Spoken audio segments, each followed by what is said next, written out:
आप ये पेशेंट को देख सकते हैं, इनके पास बहुत सारे स्कार हैं, दोनों चीक्स पे और नोज़ पे भी।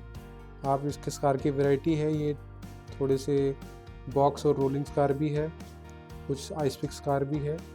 और ये बाजू में भी काफ़ी डीप स्कार है। तो अभी हम ये प्रोसीजर करने वाले हैं जिसको बोलते हैं डीप सबसिजन, जिसमें हम चेहरे में कुछ फ्लूइड भरेंगे, स्किन को टिमिशंस करेंगे, और उसके बाद इंस्ट्रूमेंट के ज़रिए हम ये स्कार